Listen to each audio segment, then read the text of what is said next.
The hard drugs that are now brought in the country, they are everywhere. Where it used to be when I was a kid, it wasn't easy to get heroin. You can get pot, but heroin is a little tough, even though I live very close to New York City. But now these opioids are everywhere. Is that correct? Yes, that is correct. I mean, of course, over the decades from the 60s to the 90s, there was a boost in things like cocaine and eventually heroin. But right now, we are seeing a huge growth in an opioid called fentanyl, which in the medical setting is an extremely useful and very important drug. But when on the black market, it's exceedingly dangerous because, if your kid decides that they want a little help with their high school math test and they borrow an Adderall from a friend. I mean, there are stories of people who take this and it's been laced with fentanyl by some black market thug. And the consequences are terrible. Fatal. If you take fentanyl, it's a matter of when, not if, you're going to die. All right. And that hasn't been as publicized as it should be.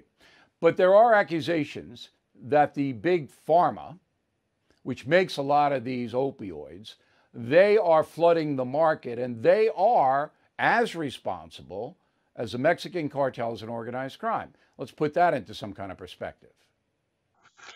I don't know if I would say as responsible. They did play a role. They played an important role that is worth looking, but what role they did play, it might have been like starting the ignition in a car. That is not the continuing problem we have. The problem we have right now, the fentanyl deaths, is largely due to the efforts of the federal government, the Obama administration around 2009, 2010, to try to reformulate the Oxycontin medication to make it impossible to abuse.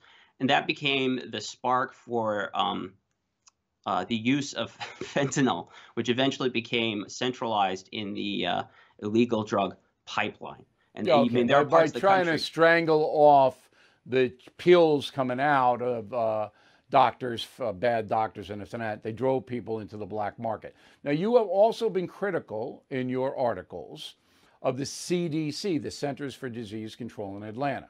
Why?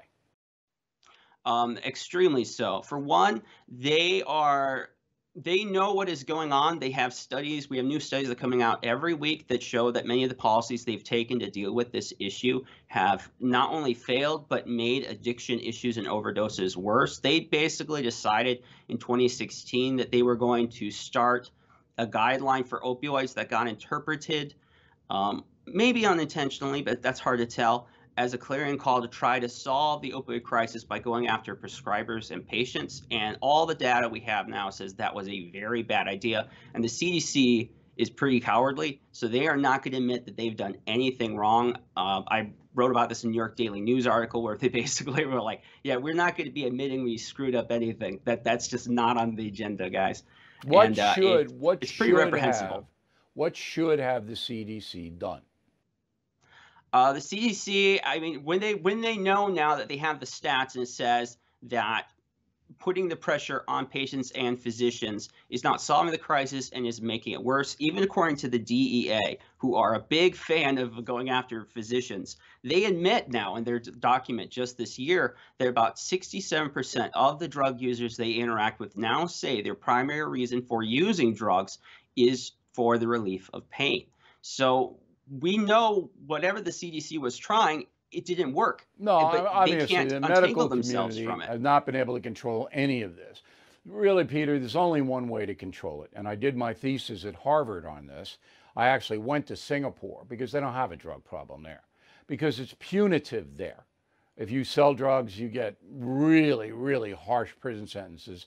And if you even use drugs, and Singaporean police are allowed to drug test anybody they want on any circumstance.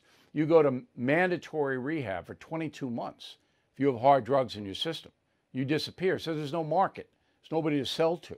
And that's really the only country on earth that has been successful in stemming addiction is Singapore. Now, in the communist countries like China, they'll shoot you if you annoy them. But it's not a policy. In Singapore, it is a very well thought out policy. So here in America, I mean, all we hear from the left is rehab, rehab, rehab. Isn't it true, based upon your research, that you have to want to get off drugs? I mean, you have to be supremely motivated to do it. It's not an easy thing to do, correct? Yeah, no, addiction is an incredibly hard thing. People have Right. said that pain medicine is stuck in the 19th, 20th century. Addiction medicine is stuck in the dark ages. It's an extremely difficult thing, even with all the best options, with a willing provider that's helping you work with MAT. It's still a very low percentage that are able to break free. It is Yeah, a they have new very drugs difficult coming on thing. that, but my point is most addicts don't want rehab at this point. They're not motivated enough, especially if you live in San Francisco where they're going to give you $1,000 a month to spend on drugs. All right, Peter, we really appreciate your good reporting. Keep us posted on what you come up with. Fellow Americans, I am concerned about the US dollar. Huge debt, as you know. Will it stay as the world's reserve currency? That's why now more than ever, I recommend you diversify with gold and silver. And the only company I recommend, and have for years, is American Hartford Gold. I trust them. I've personally done business with them. They sell physical gold and silver delivered right to your door or put inside your IRA. And they make it very easy. So call them right now.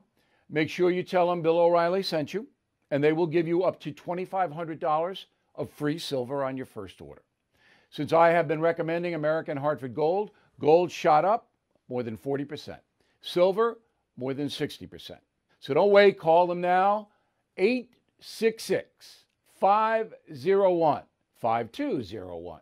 866-501-5201. Or text Bill to 65532. Again, that's 866-501-5201. Or text Bill to 65532. Bill O'Reilly here. Thank you for watching this video, and make sure you subscribe to the First TV YouTube page. Just hit the big red subscribe button below, and you'll get clips and highlights of my program, The No Spin News, every single day. We'll see you soon.